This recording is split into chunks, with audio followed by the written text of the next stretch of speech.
Entrepreneurship brings things out of you that you didn't know were in there. Because I was never the type of person that would keep going back and redoing and redoing and redoing. It was just like every time I was beating my head against the wall, and I was like, there is obviously a reason that I'm here. I don't understand it. I don't know what it is. I just kept digging through it and like, is it the business itself? And no, I just kept going back to the drawing board. And sometimes I just stand there and stare at it and go, I don't think I can change anything else. I don't know that there's anything else. I just have to keep showing up. When you're starting a business, but everything is working against you, how do you push through? This is the Voices on the Wind podcast and my beloved father. I'm Toby Lyles and my esteemed son, Maverick Lyles. And today we have Jamie Avent. Going through COVID, got burnt out 80 hours a week, 5 nights a week in somebody else's home, 2 nights that were never the same 2 nights a week in my own home. So I just wanted to find a way to still be able to work with seniors and just do it in a bit of a different way. Yeah. Because I was finding that the hands-on care was not, that's just not where I was finding my passion. Like I said, I wasn't enjoying the hands-on part. And I knew that there were enough companies here in town that can handle that have amazing caregivers that can handle that better than I could. And like I said, I was really looking to do something a little bit different. I was actually looking at the caregiver themselves, the spouse of that aging senior, or maybe it was their adult child. And I was like, what can I take off your plate? Because I found that I was very task oriented, and a lot of them wanted me to just sit there with the senior. And there was only so many episodes of HGTV that I could watch. There were only so many episodes of the cooking channel that I could watch. The same book on tape for the 5th time, or I could quote it to you by the time we were done. And I was like, oh, I know at this part what's going to happen. Wow. That was really hard for me. And I was like, can I please do your laundry? I'd be happy to do your laundry. Let me change the sheets on the bed. And they're like, no, that's the stuff that I do. I want you to hang out with mom, dad, my wife, whoever, because I need the time away. And I'm like, I get that. I understand that. That's hard to take that away from them, because that was their coping mechanism for, maybe their spouse was dying or mom wasn't doing so well, really struggling with dementia. So that was their time away. That was their recovery time that they would get out of the house. So I'm going, okay, there's got to be another way, another avenue. And, the algorithm, I guess, on Facebook worked in my favor. I had this bubbly blonde lady pop up in my feed. She was talking about concierge work. And I was like, I don't know what this is. And kind of scrolled past it, and it kept coming back up. And I was like, fine, I'll see what she has to say. And she's talking about working with seniors, and that's what caught my ear. And I was going, okay, tell me more. What's going on here? And I was intrigued enough that I actually ended up working with her for, I want to say, like 2 good years. And that's where I learned the business. I got my foundations put in place, my contracts, all of that stuff, and learned how a concierge service works. I'm jumping tracks just a little bit, but I want to go back to your story. And you said you were working retail and you kept on hearing or having the thought you need to start a business. Mm-hmm. Did you grow up with business, like entrepreneurs, or is this kind of new to you? I'm the only one in my immediate family that's doing this. My dad ran a oil field supply business. My mom worked for the state of Wyoming for many years.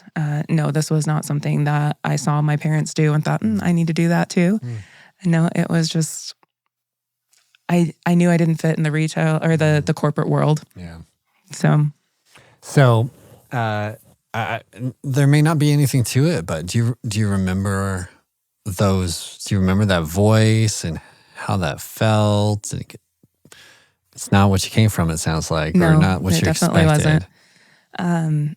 Like I said, I was hearing it during those times that I was working retail, and it was several years later before it ever came to fruition. Because, like I said, I didn't know what to do. I didn't know. I was like, what skill do I have that I can offer So you're starting to to people? think. Now, was it friends that were like, "Hey, Jamie, you should start a business," or? I had worked home care and left, and then I was starting to get calls from people going, "Hey, I know you worked that. Could you take care of my mom?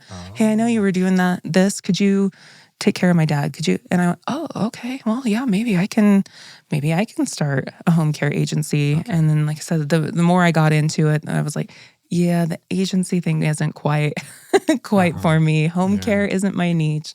Maybe we try something else, and that's where the concierge part came into play. So, was it difficult to make the decision to change into? A little bit, but I did it slowly. I transitioned. I did test the theory for a little while. How did you test it? As those home care clients started to either move into assisted living communities or unfortunately passed away, I did not add any more home care clients. I didn't accept those, but I was out looking for the concierge clients. And so I was filling those in as these other clients were leaving. And so I was kind of starting to test that theory. And I was like, okay, I do like this. I think this is going to work. This feels pretty good. Because that's like your first, I'm going to do a business. Yeah. Kind of, right? Mm. So that moment from I'm doing home care. I want to do, I want to start my own, this is my own dream. This is my own vision. What were your first steps? Because you said you had to gain clients. Mm-hmm. Did you make a business plan? Gosh, yes. You did? I reached out to somebody. I was like, I don't even know how to do this. I'm not sure what to do. Okay. And there was somebody here locally. She's like, well, you're going to need to meet with, I think it was the Wyoming Small Business Council, something like that. And like, oh yeah, you need to make a business plan. And I'm like, what the heck is that? I don't know how to do that. So I'm hitting the old Google machine and like, okay, let's put this together. Okay. And I sat down with them and talked some things through. But the biggest part of that was when I found the lady in my Facebook feed. That's kind of when things clicked. And I was like, okay, she's going to give me the foundation. She's going to teach me how to create those documents that I need that I didn't have in place during the home care phase of the business. I was just like, oh, you need help? Sure. I'll be there. I'll do it. Yeah. And now it's a little more professional. It's a little more, I've got the paperwork in order. You got the website. You got the the business cards, all the things. Okay. And so I would say that was where I got the understanding of business and how it worked. Okay. So you did a full business plan. You got business cards. Mm-hmm. Like got everything ready to do the startup. Yeah. But you probably still don't have customers at that point.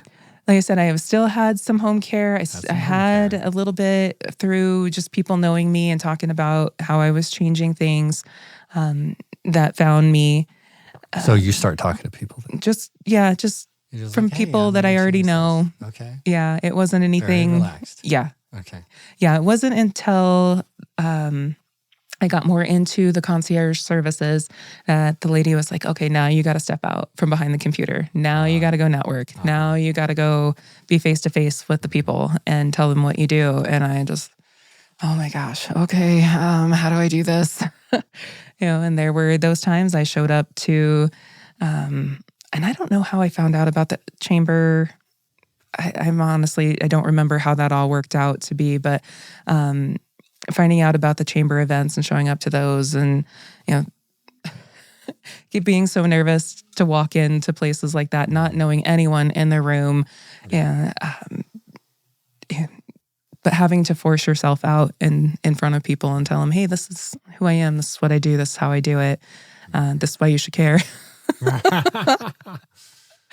That was really hard. That was very nerve-wracking. There were many, many of those events where I was in the parking lot trying to give myself a pep talk. You can go do this. Come on. Almost sick to my stomach before I go in because, Do you remember the worst one? The worst one? Oh, probably one that I showed up right at the time that they said, oh, we start at 5, and I get there and there's nobody there and I'm standing around going, oh my God, okay, when are people going to show up?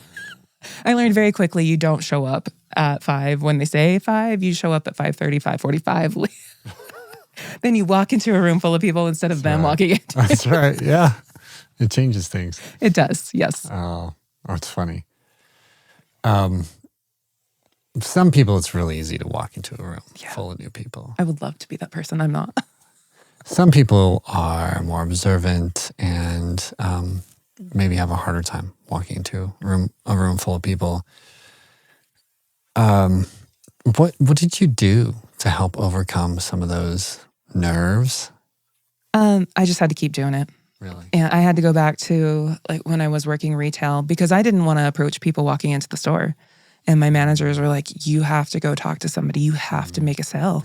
You can't just stand here and be a wallflower. And I'm really good at that. And that's what I wanted to do and still take home a paycheck. And they're like, no, that ain't going to work. So you'd already put yourself in an uncomfortable position. yeah. So I had to fake it till I made it. Okay. And I had to go back to that way of thinking. And, the more I showed up, the more I got to know different people in the room. And, I still have those moments where I'm like, oh God, I don't know anybody here who, and I scan the room. I'm searching for people that I know. And I'm like, oh, there's one. I can go hang on to them for a minute until I get my bearings in the room and figure out what I'm going to do. But yeah, it's still kind of there, but you gotta, I think when we talked, I told you a closed mouth doesn't get fed. So if you want to stay in business, if you want to help people, then you're going to talk about what you do.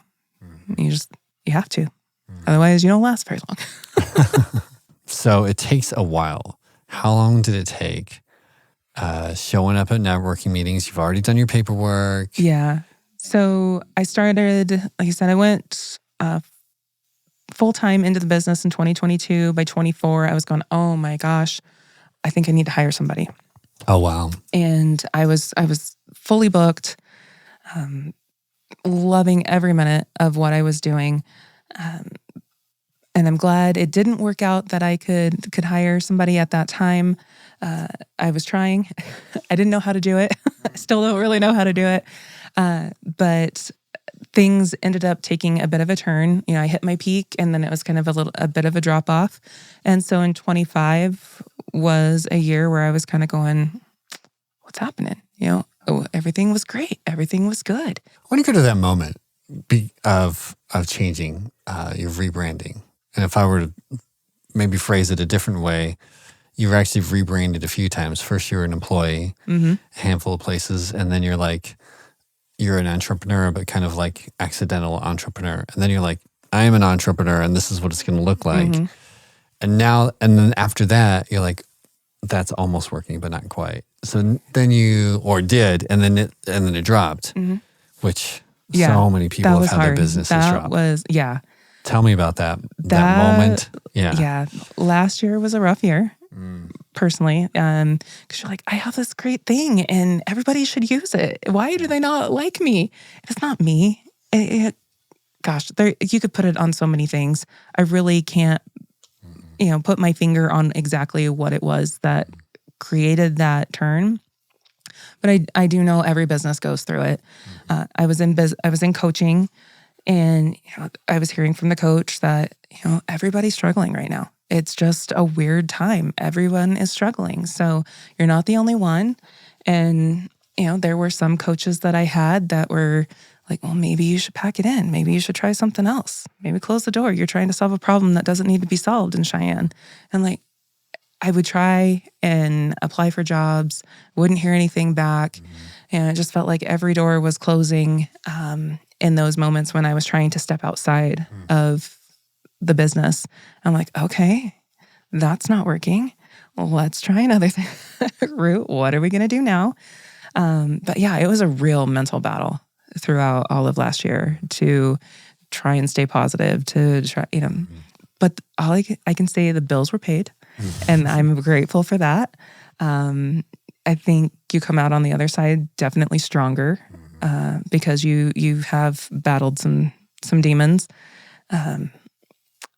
But yeah, I'm hopefully on the other side, of that.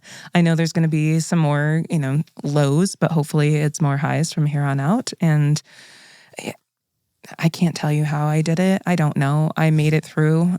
All I can say is by the grace of God, because there were times where I was like, okay, this is not for me anymore. I cannot do this. I cannot keep showing up and it not working. Not every door is closing. something's going to have to give. I don't know what it is. And it felt like me a few times. But I'm still here. I'm still, still trying. So You've got coaches talking to you. Some of them are saying give up. You're even looking for jobs, but it's not working. So you kind of, I'm kind of hearing the jobs are kind of telling you, I don't think so. Yeah. And the coach, some of them are going, I don't think so. Yeah. But you're here now. Mm-hmm. So what was the message in your head? I was like, there's got to be some reason for this. I don't know what it is, but it's, I think I had told you, entrepreneurship brings things out of you that you didn't know were in there. Because I was never the type of person that would keep going back and redoing. I am very much a type A, firstborn. If I don't do it perfectly the first time, I'm not trying it again. I suck at life. No, we're not doing this. But no, this is just like every time I was beating my head against the wall, and I was like, there's obviously a reason that I'm here. I don't understand it. I don't know what it is. Just what the heck, why is this not working? But eventually I'm going to get there. I don't know what it is. I don't know.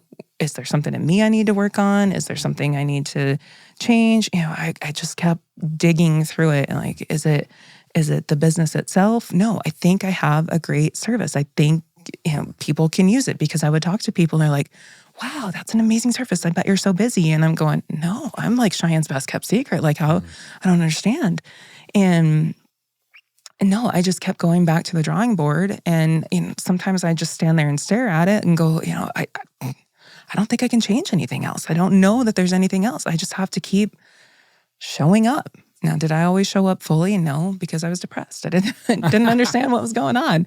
But I still showed up, and I still, I would go to some events, and not today. I go to another event, but I had to change my thinking. Not every event that I go to is going to result in a client. It's meeting people. It's creating those relationships. It's telling people what you do and how you do it. And then eventually, once they hear it enough, they come across a situation. They're like, hey, I know a lady. Hey, I know somebody that can help in this situation.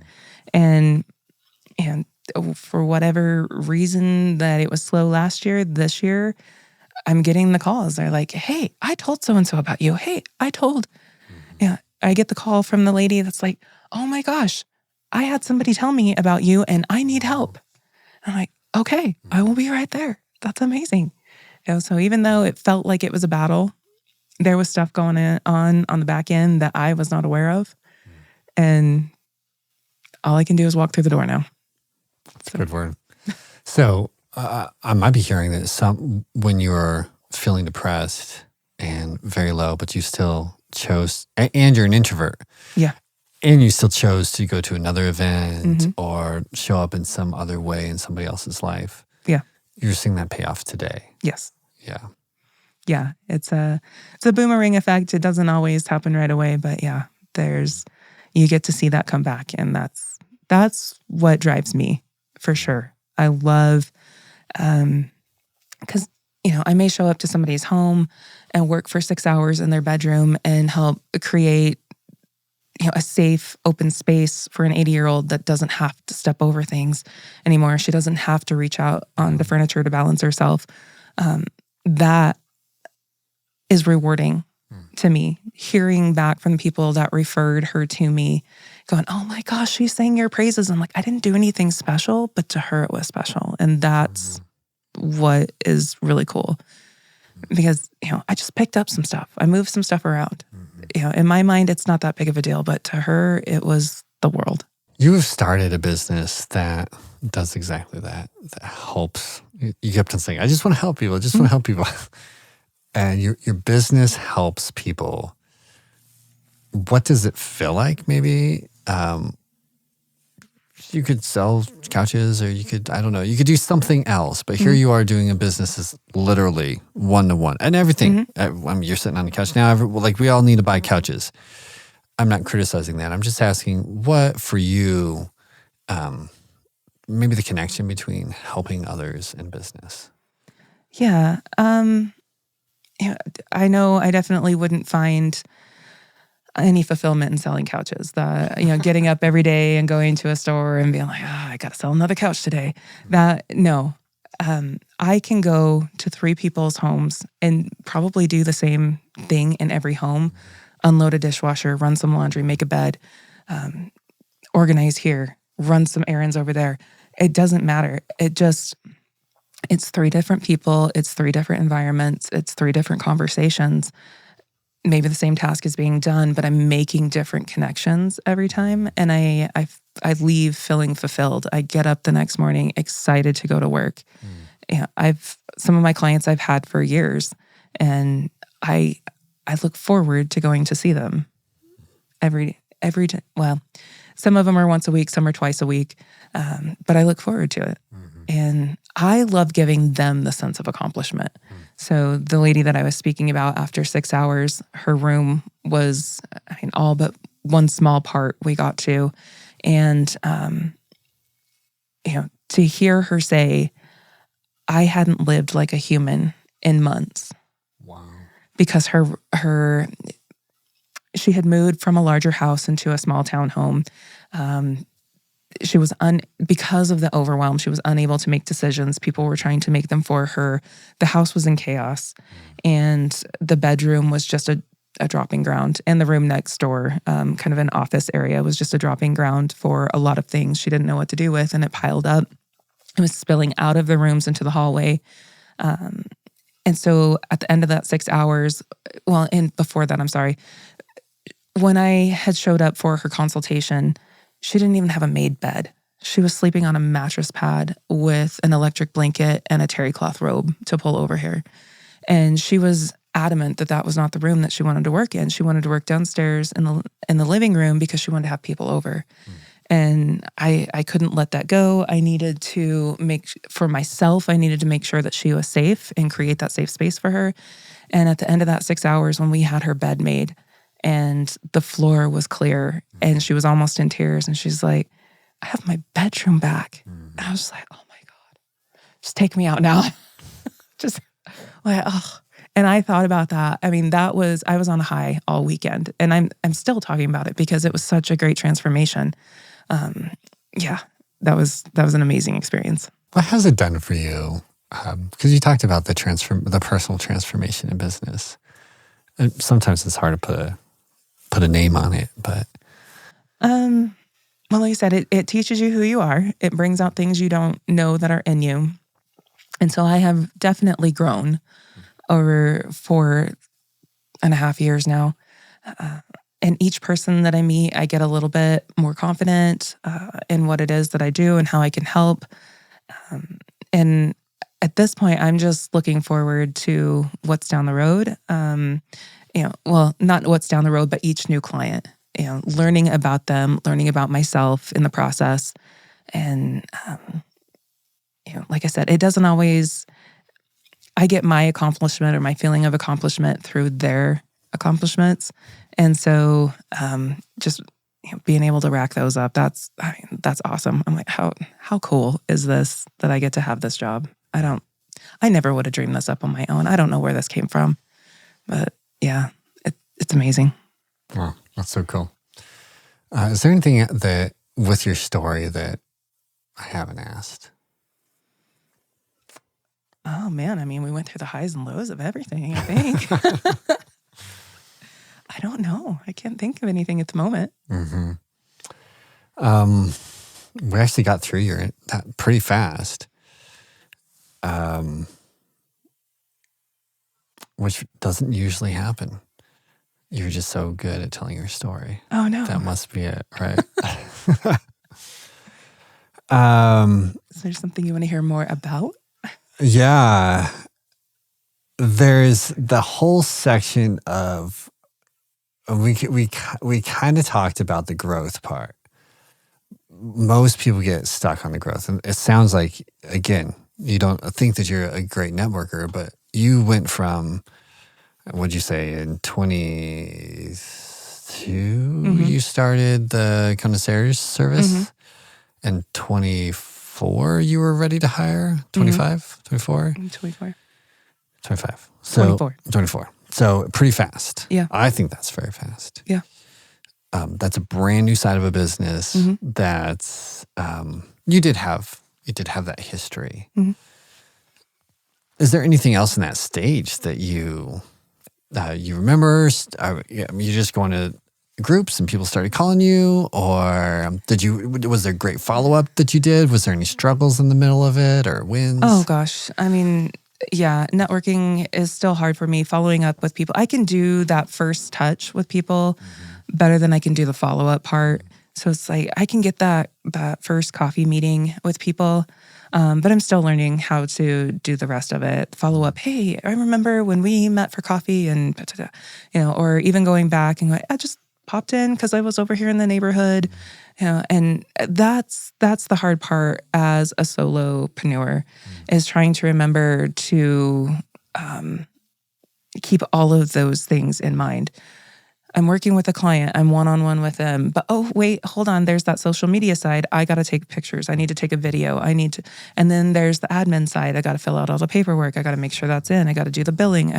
Then it's the marketer side. And you're like, okay, well, I've got all my materials. Now what do I do? No, you got to go out and you got to talk to people. You got to get, you have to have so many touches before people remember you. And it's just, still learning. It's still a learning process. I'm still growing in that area. There's so many things I'm sure I could be doing better in those parts. But it's, but I guess I keep looking for that next, I don't know how to describe it. That next, maybe hit of dopamine that you get from that client, I guess. I don't know what it is, but it's excitement. You get that new client and how can I help and what can I do, and putting that plan together, and then, like I said, seeing their accomplishments and them feeling happy about what they've done. I struggled for so long. I wasn't sure that I would want anyone in my home. I didn't know that I would like having somebody go buy my groceries for me, but oh my gosh, I'm so grateful that I have you. I couldn't, you're a lifesaver. And I'm like, oh, okay, well, thanks. And that's how I named my package after that, was because I was like, I had no idea. I was just like, send me to go to the grocery store. I'll do it. Yeah, I don't care. You need me to go drop off your Amazon return? Heck yeah, I'll go do that. So I think it's just, hearing back from people how, now I have time back. Now I can make connections with my kids. I can spend time with my husband before he deploys. I don't have to keep thinking about all of those things, losing sleep at night because, I think I forgot something on my to-do list. They don't have to worry about that anymore. They know, hey, I've got a lady and she'll take care of it. So totally. Yeah. This is maybe a personal, selfish question, but you just built a business here in a small town. And you're successful now, but you had to build it. You seem to be doing pretty good to me, okay. But we can always do better, I'm sure. Yes. So, and you've had to, and it could be now because you're still growing, like you said. But it's also those beginning stages. What would have made that just so much better, easier, or even harder, and that's what you needed? What did you need at that beginning stage that maybe could be offered? I think I had really great guidance. I think it was...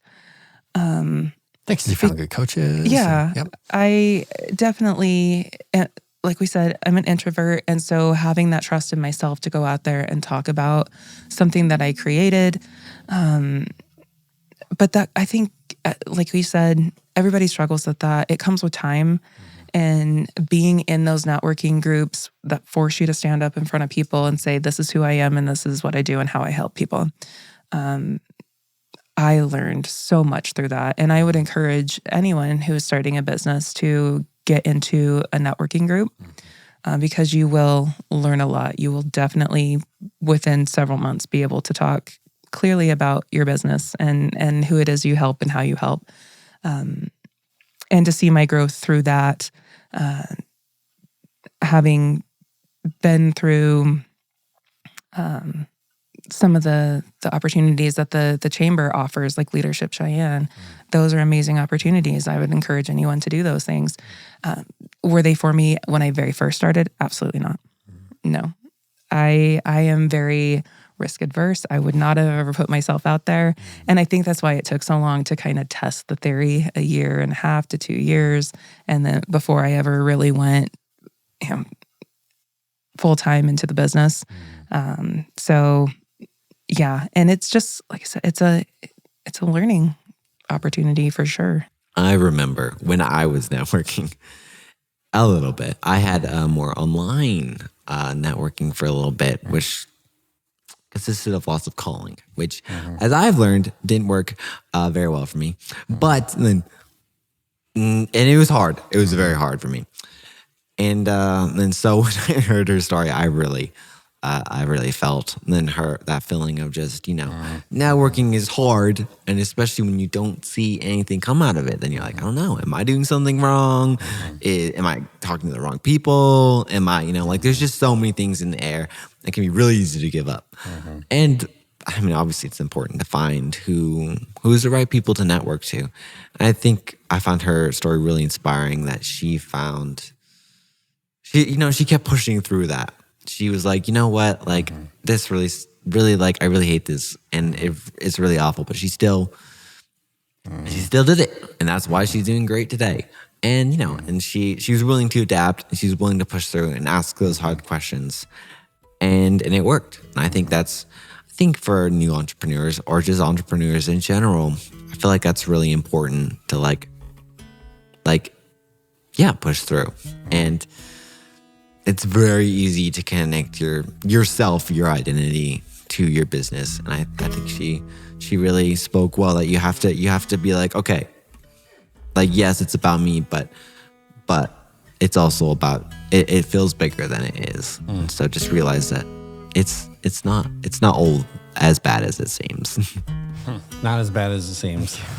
Yeah, her the persistence, as you said. I love when she was like, she was really low. The money had dropped out. Clients were just disappearing, which I felt like that in my business before. More than once, we've had massive changes. I've had big clients drop out. And then what do you do? And how do you process that? And she reevaluated her business and said, no, but I think I'm on the right path. And I think there's a need. Even when her coaches said no. Yes. She persisted on. Internal fortitude. Yeah. Internal fortitude. But, when everything drops, it's tempting to be like, what am I doing wrong? Or where should I change? And she took account. She thought about it. She was smart about it. She didn't just, blindly go forward. She considered. But she moved forward, and it's kind of a similar thing with her seeds that she planted. As I would say, all the networking stuff. She persisted forward, so she just kept on doing the right thing, and she's seeing the fruit of that. A couple years later. So you don't see it then, but it grows up and bears fruit later, which is hard to understand when you're putting seed in the ground. As you know, well, it is a lot of work to put seed in the ground. It's costly, but it does bring good rewards. I mean, we all do the same as we build good things. Till then, my friends, happy sailing.